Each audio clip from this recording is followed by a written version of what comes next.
listening to Big Blend Radio's World Party with Nancy and Lisa, and we're excited to chat with our first guest, world traveler and blogger Jacki Ueng, and she's joining us to talk about some of her global adventures and travel writing career, which is focused on solo female travel. And she's been through places like Lebanon, Iran, you name it, India as a female solo traveler, and very good advice on her website and her blog, so I encourage you to go there. It's bohemianvagabond.com. So, Jacki, welcome. How are you? Good. How are you guys doing? So we can't hear you very well. If you got us on speaker, can you take Can you us hear me off? now?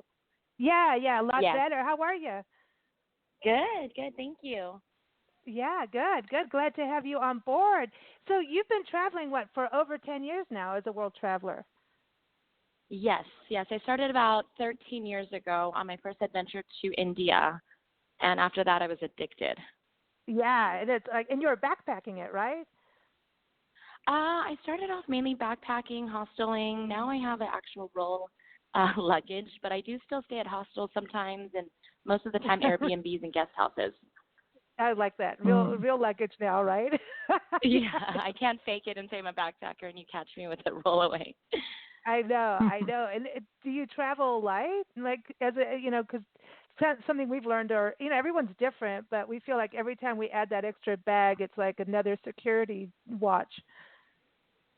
Yeah, I travel really light. I was in Europe last year for a month, and I'm actually leaving tomorrow also back to Europe, and I'll be going with the carry-on. Oh, right on. Yeah, nice and easy, right? So did you start writing before you traveled, or did the travel inspire the writing? The travel inspired the writing. Initially, I started when I went to India. It was just a blog for family and friends, especially for my parents because they were freaking out that I was going alone and obviously to India. My mom was like, "You're going to a war zone. You're going to die." And I said, "No, this is Iraq. I think you're mentioning back in 2007. I'm going to India, but people that don't travel or don't know regions well just group it all together, as people still do today." So I started the blog just for them, and it really wasn't until 4 or 5 years ago that I renovated that blog and went in to edit a lot of the old posts. So yes, the travel inspired the blog and the writing. Oh, right on. And you do a lot of YouTube videos too. I do. I love filming. I love showing audiences and friends any way I can about these countries. And so, yeah, I do videos. I do Instagram stories and photographs, obviously. That's cool. And you write for magazines too. So there's the blog and then other outlets that you work with as well. Yes. So my day job is in real estate. I am a business development officer for a title insurance company. So I'm involved with an organization called the Asian Real Estate Association of America, and they have their own magazine. So I've been writing for them for several years quarterly, and I get to feature whatever destination I want, and a few other magazines, but I'm mainly focused on my own blog now. Yeah, that's cool. Man, how many countries do you think you've been to now? I think about 55, but I haven't counted recently. Dang, that's impressive. How do you choose which country to go to? I don't have a formula. I think that there are certain events or things that draw me there, and if I have that feeling, I just go. So I'm headed to Macedonia tomorrow for a friend's wedding. She's a good friend, but because it's Macedonia and I haven't been, it gave me even more incentive to go. That's funny. So you go to the country but don't show up at the wedding? Yeah, right. I hope she's not listening. No, I'm kidding. No. No. Sometimes tourism boards invite me. Sometimes just random stuff, really. I went to Iran last month, and I was invited by a tour company. Cool. Although I had been wanting to go for years, but that drew me there more because that is initially slightly scarier to go, but there's no reason to be scared. Yeah, right. Well, yeah, especially, I know some world travelers that are male that are like, if they travel with a woman, the dynamic changes, the security changes, and things like that. And we're full-time travelers, Nancy and I, mother-daughter, driving around, but I don't know, we're very aware of things, and there's ways to handle yourself and how to, carry yourself, I should say, more than handle yourself. That sounds interesting. But so for you, I mean, is there a fear? Are you more aware, especially going like to the Middle East? Because I know a lot of women and people don't go there on your own as a woman. It really depends where. I mean, once again, it's easy to group them all together, one big region. But Lebanon, for example, is 40% Christian, 60% Muslim. But the areas we hang out in are a bit more Christian influenced. And I only say that because those areas are more liberal, and I think it's perfectly safe there. Then there's places like Morocco where you can get annoyances, but it's only in certain areas. So you do your research ahead of time, as I did going to India 12 years ago. I read all the solo female travel blogs and tips on the areas to watch out for, what to wear. I think what you wear is a big element of it. It's better to dress more conservative than not. You're just safer that way. You're not asking for attention. Right. And you just carry yourself with confidence, just like in everyday life, in here in the U.S. and abroad. Walk with your chin up, be aware. If you know that it's dangerous at night, don't go out by yourself, or maybe find a male traveler to go with, or hire a tour guide. I always advise, like, on the first day of a destination, especially like a place that you're more concerned about, hire a tour guide. And then if he is cool or she is cool, then maybe hire them for more days, so you kind of have a bodyguard local that you can hang out with, and it's typically pretty cheap too. That's good advice. You learn good a advice lot too. Mm-hmm. Yeah, you learn a lot more with a guide. Yeah, of course. Yeah. Yeah, that's true. So now with your travel writing, you've been a member of the International Food Wine Travel Writers Association. I was looking, for like 4 years now? About 4 years. Yes, Yeah. yes. Yeah. Does that help as a travel writer in regards to networking or finding leads for publishing or destinations and trips? It does. It does. On the first year, I went to Jordan on the press trip, so that obviously immediately I felt like it was worth the membership, that I got access to that. And most of the writers there are classic travel writers that have published books and newspapers and stuff like that. So I find it really valuable to learn from them, because the world of travel blogging versus the classic travel writing, I think, is very different. And I've been able to meet and network with them. That makes me more aware of my grammar when I'm writing, the styles, instead of the simple blogs that are more photos and less words, if that makes sense. Yeah, no, I agree. I think the traveler has changed over the last few years. I think we as travelers are more.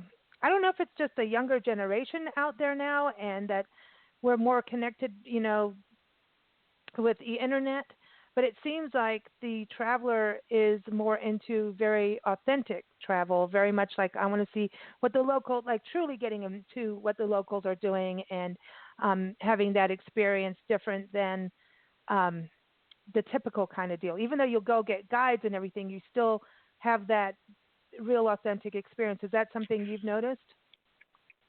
I have noticed, yeah. I mean, I think that's why there's a pop-up of Airbnb experiences, a lot of organizations like tour groups that also give back locally. I'm not sure like how and why it went that way, but that really should be, I think, what travel is about. I mean, I know some people need to relax, so they go to a resort in Mexico to unwind for a couple of days. But outside of that, I mean, why go to a place if you're not going to hang with the locals, go into a different neighborhood and eat what they eat, drink what they drink, listen to their music, learn about their religion and all that type of stuff. Agreed. Yeah, you gotta get in there and hang. And you've made friends around the world, huh? From doing this. I have, yeah. I've made friends with a lot of Airbnb hosts that I still stay in touch with. I mean, social media makes it so much easier. For the most part, people that I've connected with on social media have been awesome, and I'll recommend friends to stay there if I had a good experience. Or, for example, there's an Airbnb experience I found that was called Bach and Sunset Night, in Cinque Terre in Italy, and I've referred several people back there. So basically the guy, he lives there. He's a local. He picks you up from Rio Maggiore, one of the five spots, or I guess beach, I don't want to call it island, but one of the 5 beach spots in Cinque Terre. He picks you up, drives you up the mountains about 25 minutes to his house, which overlooks the sea. And he serves cheese and wine as he plays Bach music. So it's a beautiful experience, and so many friends have done that. And yeah, I've connected with a lot of people, and I'm happy to share their information and help them out too, especially if it's in poorer countries. Yeah, no, I know. And yeah, that's true too, because a lot of places aren't set up for tourists or travelers or even travel writers. They don't know how that whole relationship works sometimes when you go places. Yeah, even it here. depends on the place. Even here, right? In this country, yeah, no, because we do a lot of travel. We travel full time to parks, right? And so sometimes, yeah, you're in places that you're not getting the internet. There, and people don't. There's just like, what are you doing? Oh, you're here to critique us. It's like you're as a travel writer. They're like, oh, they're gonna critique us. If you're gonna eat in the restaurant, oh, they're here to critique us. And I'm like, no, that's not what we're about. But that's kind of that. Have you bumped into that? Had that experience where they think you're going to be like, start, critiquing them all and saying if their food's good or bad and all of that? Not in like a negative way, but if they know you're a travel writer, obviously they're gonna try harder to impress you. Yeah. And which is good in some ways, because you might get a tour of the place. They might introduce you to their friends that where you should go explore the restaurants and stuff like that. But I'd rather just blend in, just experience it authentically as much as I can. But I don't ever go in with the intention to change a place, but there are people that still have that attitude. I don't know if it's more of an American thing or not, where they think certain things should be the more Western way or the American way, but I don't see it as that. And I hope that the people that I meet along the way can also sense that. Yeah, that you're there to like shine the spotlight in the right way. The one thing I saw too on your YouTube channel that you've done a lot of cooking videos, like you get in the kitchen with people. That's kind of we've done a lot of that too, and it seems to me that when you get in the kitchen with someone, there's a different door that opens in communication. Yeah, I mean, I think it's like a raw human necessity. Everybody eats around the world. We have so many differences, but the way we were born, the way we were raised, and the way we eat together is very raw. And especially if I'm cooking with a lot of the women, that's where they spend their time, and that's where they let loose. Like they're just in their pajamas, or they're in just their home gear with the mothers and the sisters. And you really, really get to learn about the culture when you learn about their food, I think. And people are proud of their food too. I don't think anybody is ever embarrassed of their food. So like I mentioned the word raw, it's the rawest way into a culture, I think, is the food, first of all. What's the best meal that you've ever had that you can think of, like just off the cuff, in a different country, that you went like, wow, I wish I could take that home with me? I mean, there's so much because I love food, but off the top of my head, it was 3 a.m. in Taksim Square in Istanbul, and it was street food. It was lamb intestines wrapped in, I think it's called a laffa wrap. It's kind of like a pita, and just the spices they used and everything, and maybe a few drinks in, but that stands out. And I don't know where to find it here. I know we could maybe get lamb intestines, but that was amazing.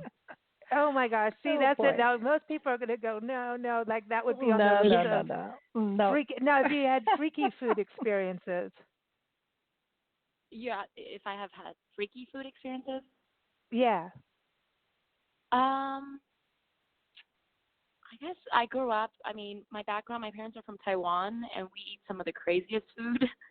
So I don't see many as freaky. I have tried sheep head soup. But that was in LA. An Iranian friend made it at home. If that's weird, I'm not sure. I've had fried crickets in Laos. Oh wow! We used to eat those in South Africa. Like, flying Yeah. ants and Termites. yeah, Termites. termites Yeah. and it's like Yeah. peanut butter. It's not like chicken. Right. I know everybody Right. tastes like chicken. We're like, no.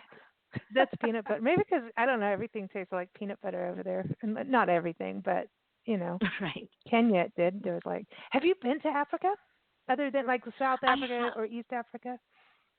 I've Yeah, been to Morocco, Senegal, and yeah. Gambia. Oh Mm. wow.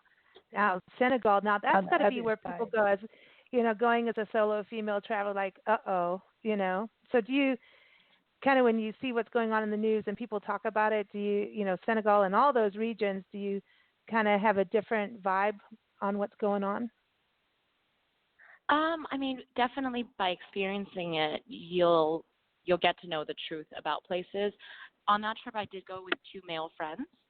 Hmm. Um, so I'm trying to think. I mean, we did do an Airbnb, and that turned out amazing. I'm still in touch with that Airbnb host. Um, but I think it's more stares than anything. Like you get a lot of stares in certain places if you're Mhm. a female traveler, and then because I'm Asian, I look different. They're unsure. Are you from Asia? Are you from America? Where are you from? But then there's places like Iran that, there's strict Islamic laws. Women have to be covered up from head to toe, Mm. basically. But it is Yeah. very, very safe there. I mean, I can't Mm. guarantee anything, but I feel safer there than most places in the world, even in the U.S. I didn't get one cat call in 12 days. It's just simply looked down upon. So you have some Muslim countries where they really value that of being conservative, and then you have a place like Morocco that's also Muslim, but the guys will catcall or stare at you and stuff like that. So you really only know once you go, or you talk to Mm. people that have been instead of hearing the news.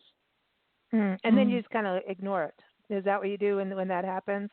Just keep walking It and, depends or on do you my give them a mood. stare? Sometimes, Yeah. yeah, sometimes I ignore them and I walk away, and other times I get annoyed and I start making weird noises at them, and they feel shocked. Like I'll cat Nancy, call them Okay. back. That's funny. Nancy just goes up. I will kill you and I will eat your feet, and everybody leaves us alone. Yeah, I'm gonna try that next time. I'm gonna eat you if Yeah, you That's keep a staring at I'm me. gonna eat your feet. You got to eat your that's feet. that's a Kenyan thing that I heard in a different language and how it was translated. I have no idea if it's right or wrong, but it was the idea of eating the person's feet is they'll never be able to walk to heaven.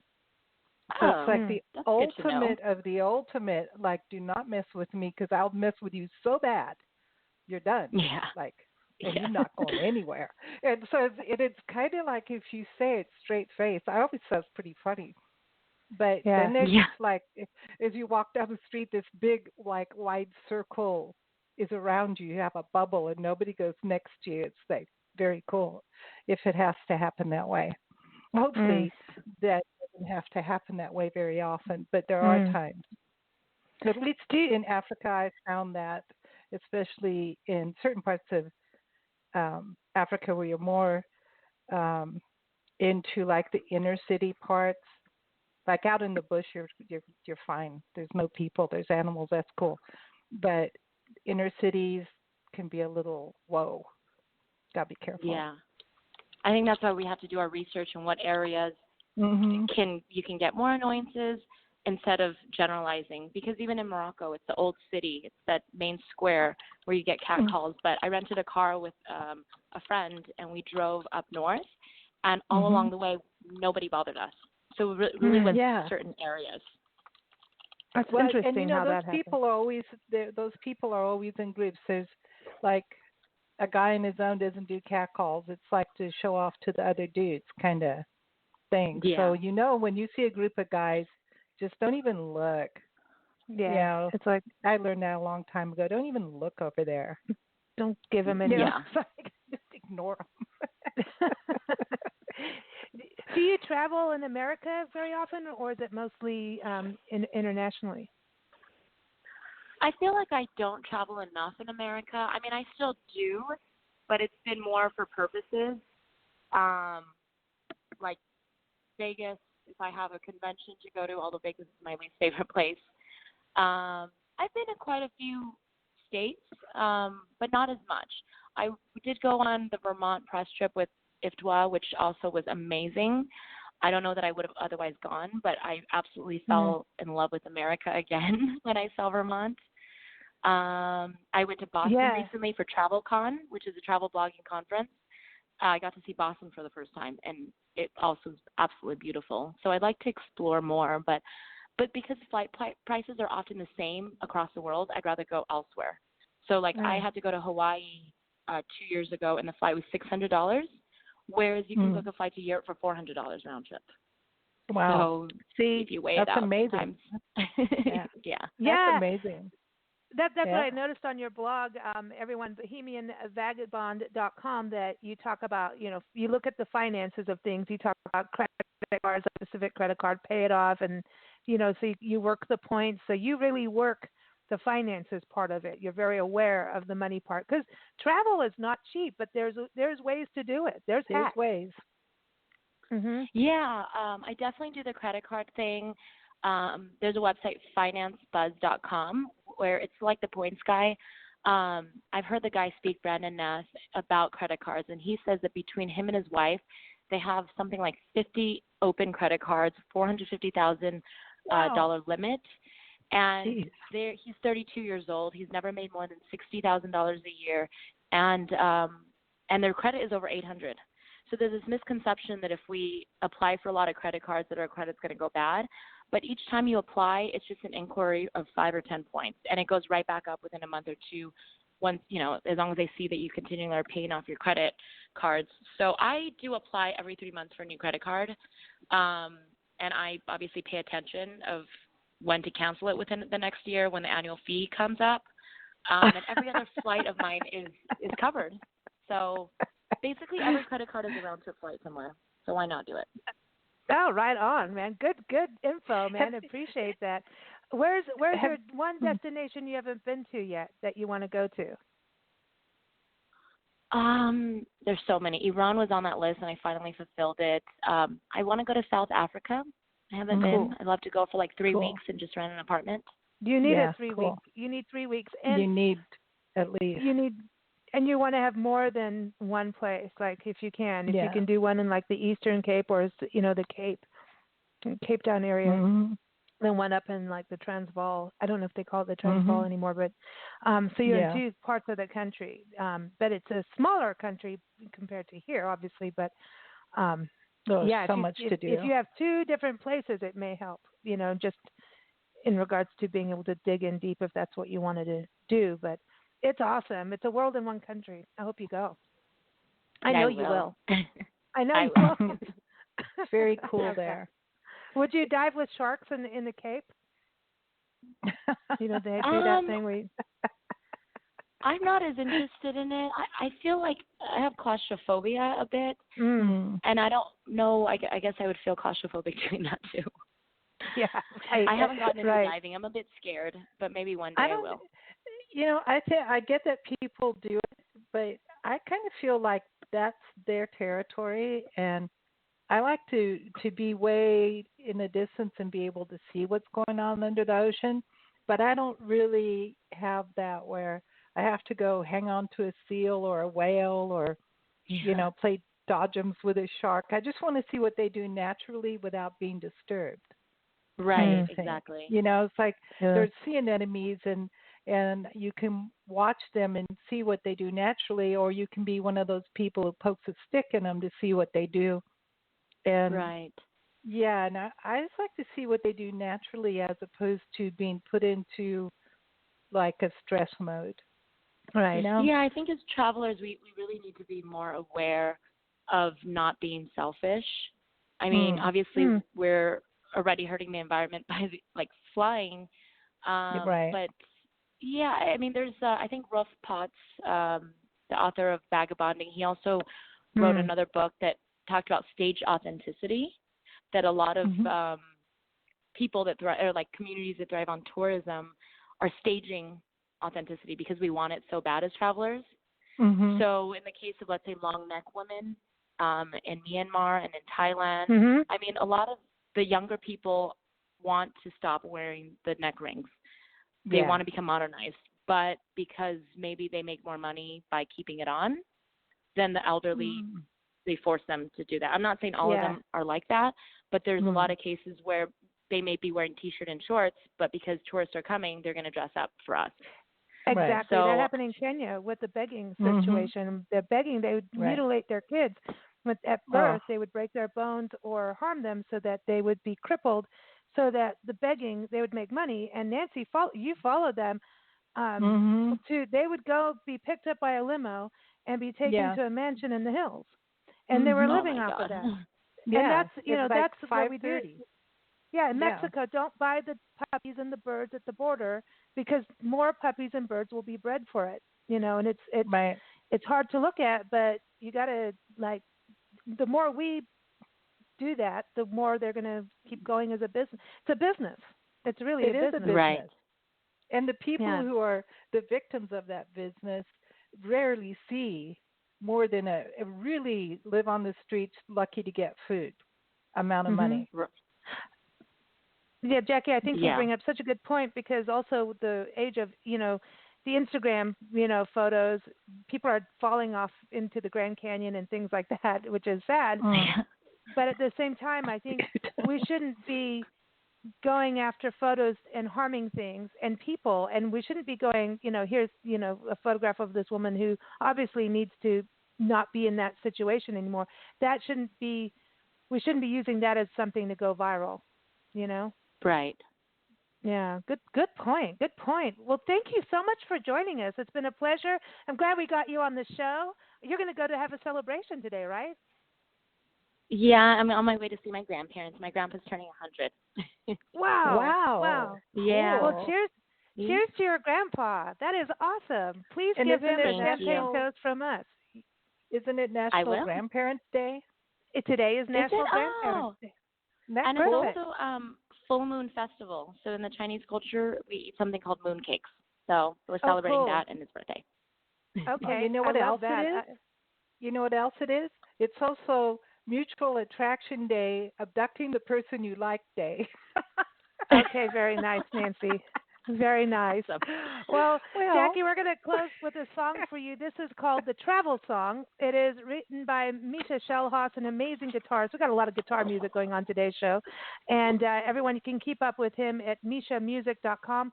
It's off of his latest album, Double Take, and he's a world traveler as well, so we got to play it. So here it is, Travel Song. Thanks so much for joining us, and enjoy your grandfather's celebrations and the full moon. Thank you so much.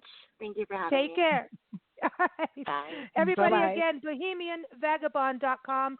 That's where you can keep up with Jackie. She's on Instagram, YouTube, Facebook, all those places. But Bohemian Vagabond is the place to go. Take care.